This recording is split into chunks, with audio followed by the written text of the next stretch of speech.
Запуск бети Chrono Odyssey викликав у мережі справжній вибух емоцій. Усі платформи Reddit, Twitter чи X, YouTube буквально горять від негативу. ММО-спільнота розділилась. Одні називають гру просто жахливою, а інші бачать у ній справжній скарб. Враження від трейлерів були надзвичайно позитивними, але реальність виявилась значно гіршою. Це викликало в мене відверте розчарування, адже усе виглядало дуже обіцяюче, а насправді отримали пук в обличчя.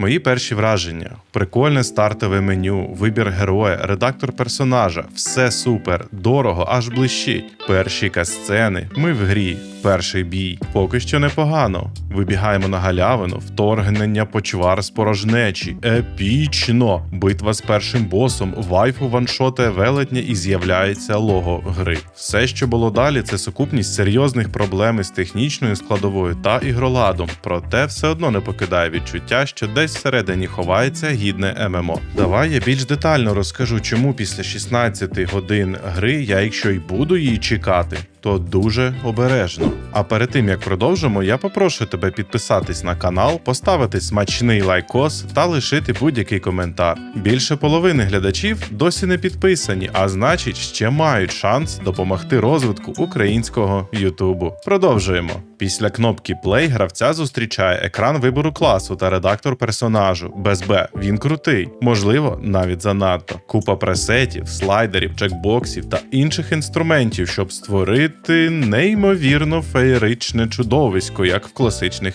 іграх від Bethesda. Хочеш зліпити красунчика-ідола? Легко. Хочеш зробити мультяшного персонажа, що впав в цистерну з кислотою? Будь ласка. Але я особисто проти цього. Диспропорційні рожевошкірі створіння руйнують занурення у похмурий та брутальний світ Chrono Odyssey. На мою думку, редактор персонажа – це найсильніша сторона гри на даний момент. Тож ставимо плюсик. Графіка – це мікс вражень. Спочатку про хороше. У лісистих зонах при сінематік налаштуваннях все виглядає прийнятно, досить деталізовано та сучасно. Під час зливи на дорогах з'являються калюжі, та в цілому гра стає атмосфернішою, як і під час туману. Але варто віддалитися від скупчень дерев, як пейзажі стають бляклими і невиразними, зі світлом, яке або працює некоректно, або фігачить як той стробоскоп. Текстури вантажаться тільки коли наближаєшся до асетів, що й близько не відповідає трейлерам. Здалеку гори та масивні структури розмиті. Загалом світ у грі виглядає блідим, мертвим і пустим, а вороги пересуваються по простих передбачуваних маршрутах. І хоча художня частина місцями виглядає стильно, сама графіка віддає сирістю.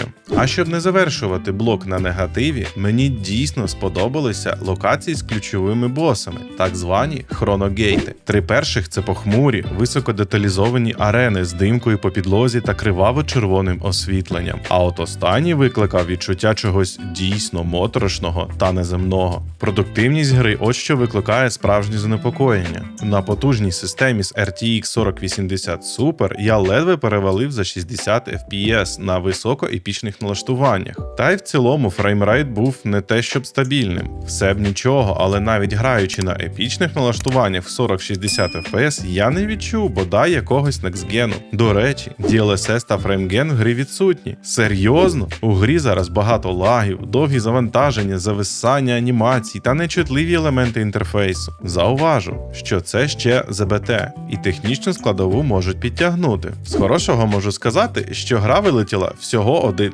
раз. Та й в меню не викидало. І на тому добре. Ідея геймплейного циклу – збирати ресурси, крафтити, виконувати завдання, пробігати підземелля, вбивати босів – звучить цілком адекватно. Проте на практиці ці системи виглядають дуже сирими і недопрацьованими. Зараз усе здається занадто незграбним та незавершеним. Особливо розчарували випробування Trials. Це просто люте фіаско. Навіть під кінець гри я не очікував такої низької якості. Просто погляньте на порівняння відео з презентацій та того, що нам представили на ЗБТ. Полювання за головами могло саме по собі стати захоплюючою пригодою з загадками, пошуками, викликом. Натомість це банальне прийди та вбий посереднього моба. Навіть використання хронотектору, який підсвічував сліди, не врятувало. Збір ресурсів надто тривалий, четвертий 4-й тір збирається настільки довго, що можна спокійно вмикати серіальчик або запускати іншу гру на фоні. Можливо, інструменти відповідного тіру трішки покращили б ситуацію, але гріндити на їх крафт в мене вже не було сили. І хотілося б сказати, що в перші години гра випромінює свіжість, але не можу. Це все вже було в New World,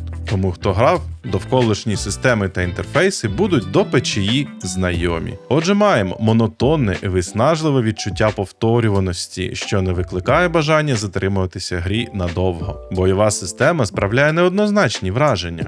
Вона не ідеальна, але й не найгірша частина гри. Особисто мені вона здається цілком терпимою, хоча розумію, що це дуже суб'єктивно та сильно залежить від обраного класу та зброї. Наприклад, я почав грати за мечника та припустився помилки, обравши основною зброєю великий меч. Вага цього дрина відчувалась у кожному замаху, який супроводжувався непоганим аудіо, але враховуючи проблеми з неткодом, хітбоксами та анімацією ворогів, він був до стобіса незграбним, що викликало лишень фрустрацію. Бити таким боса – то просто мазохізм у чистому вигляді, в той час як подвійні клинки чи щит і меч дають більш динамічний і приємний досвід. Ще одна деталь, яка мене просто порвала – це фіксація на цілі. В чому, спитаєте, проблема? В розмірах ворогів та неадекватній поведінці камери. Майже всі більш-менш сильні вороги помітно габаритніші за персонажа. Таким чином, зафіксувавши ціль, ви постійно дивитесь вгору. Це срака як незручно. Я майже весь час грав без цієї довбаної фіксації на ворогах, хоча це і призводило до пустого розсікання повітря. Наразі можу сказати так, що обираючи клас, ти обираєш складність гри. Лучник – це Easy Game мод, берсерк – середній, а мечник – то вже складний рівень. Як нам грати умовним танком, коли на ЗБТ не представлений хілер? Отже, бойова система не викликає відразу, але відчувається недопрацьованою. Рухи і анімації – це, мабуть, одна із найслабших сторін гри. Вони криві і незграбні, від довбаної інерції у русі до проблем з підйомом і погано реалізованих стрибкових пазлів. І навпаки, при спринті цієї ваги не вистачає, і персонаж наче ковзає по землі. За коня я навіть говорити нічого не хочу. О, і ще взаємодія з предметами, лутом, важелями та іншим. Місцевий анімейшн лок – це подарунок від самого диявола. Ти не можеш підібрати лут, пробігаючи повз. Треба зупинитись, постояти секунду, і тоді кнопка спрацює. Неважливо, що за тобою женеться 1000 чортів, а важелі в лабіринтах. Зупинись. Не спіши, натисни важіль, дочекайся, поки контроль повернеться, і ти провтикав платформу, бо не використав 1 наносекунду, щоб застрибнути. Як розробників збираються випускати гру у цьому році в такому стані? Звісно, не скрізь треба ставити штамп на переробку. Збір виглядає пристойно. На тому йдемо далі. Штучний інтелект ворогів – це, скажімо так, він відсутній. Вороги часто не реагують, поки не опинишся буквально поруч, а їх поведінка обмежується простими шаблонами. Загрозу становлять хіба що як наваляться пачкою. Боси цікавіші, але інтелектом обділені, як і всі решта. Ніпи майже не мають жодної власної активності або життєвості, що робить світ порожнім і мертвим. Це створює враження мобільної гри низької якості, де немає справжньої взаємодії. Квести в основному стандартні, без якоїсь глибини, за винятком деяких побічних завдань на кшталт голого мужика, що ледь не впав з водоспаду. От телепень. Деякі з них іноді просто не працюють, а динамічні події не запускаються або зависають. Маркери на мапі ведуть до важкодоступних місць через поганий вертикальний дизайн локацій. Компас фактично безтолковий, бо не показує найважливіше. Маркер знаходиться над гравцем, на рівні чи нижче. Ця начебто дрібничка викликала величезну проблему на одному з перших завдань, на якому треба перемогти боса. Люди просто згорали та видаляли гру, бо індикація, що квест знаходиться знизу, був відсутній. І ще одне. Розробники чи ліниві, чи так треба, але де описи квестів? Активності залишають суперечливі враження. Боси можуть бути складними, але справедливими, хоч мені й не вдалося вбити першого боса в стартовому еквіпі, але я принаймні знаю, що це можливо. Однак багато гравців дропнули гру через складність цього випробування, не знаючи, що його не обов'язково виконувати саме зараз, а можна повернутися пізніше. Лабіринти дали той досвід, який я й очікував. В цілому непогано, хіба що хотілося трошки більше різноманіття. Про тріали вже казав, вони абсолютно не схожі на показані в трейлерах кадри. Це просто набір невеликих кімнат з ворогами. Вбив всіх, йдеш далі. І так, поки не закінчаться всі 5 дверей. Світові боси для мого класу та рівня скілу були досить складні. Додайте сюди ще й криву анімацію, реєстрацію влучень і всі інші технічні недоліки та отримаєте на виході сумнівний досвід. Натомість, коли збирається пачка людей, то бос перетворюється в піньяту. Часові портали теж не вразили, хіба що візуально симпатичні. 4 пілони з 4 плюс-мінус охоронцями. Активуй всі, вбий охоронців, відкриється бос. Ну і все. Головне не забути збирати місцеву руду. Як виявилося, вона неймовірно цінна. PvP у Chrono Odyssey – це...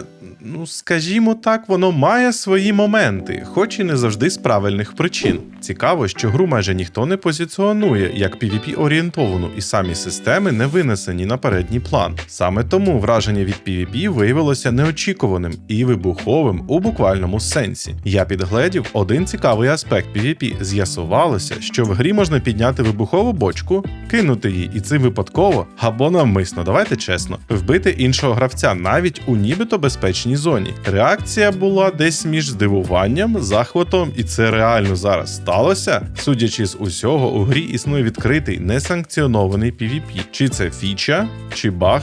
Невідомо, але виглядало це епічно. З іншого боку, серйозного підходу до PvP я не побачив. Жодної чіткої системи, механіки флагування, зони ризику чи балансу між класами. Всі натяки на PvP виглядають як побічний ефект недопрацьованих механік і непередбачених взаємодій. Якщо розглядати це як пролог до повноцінної системи, цікаво. Якщо це і є уся система, тоді це провал. Якщо порівнювати з іншими ММО, Chrono Odyssey виглядає далеко не найкраще. Можна помітити неабияку схожість з New World, хоча ця гра виглядає гіршою в абсолютно усіх аспектах. Хіба що звуки мілі зброї краще, ніж у New World. Вона намагається наслідувати Souls-like і Black Desert Online, але робить це невдало. Також відчувається, що Chrono Odyssey може повторити долю Blast Unleashed, гри з малою активною аудиторією, яка швидко згасла. Без масштабних змін її чекає подібна доля. Це не всі мінуси або плюси, але поки досить. Загальне враження доволі песимістичне, хоча я ще не списую гру повністю. Було в ній щось, що запалювало вогник дослідника світу Сетера.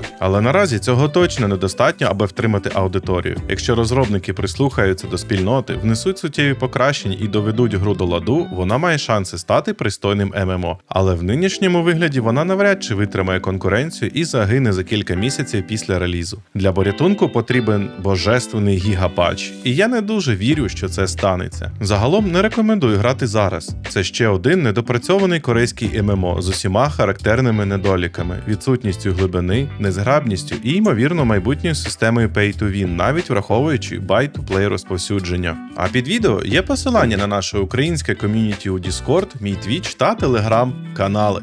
До зустрічі!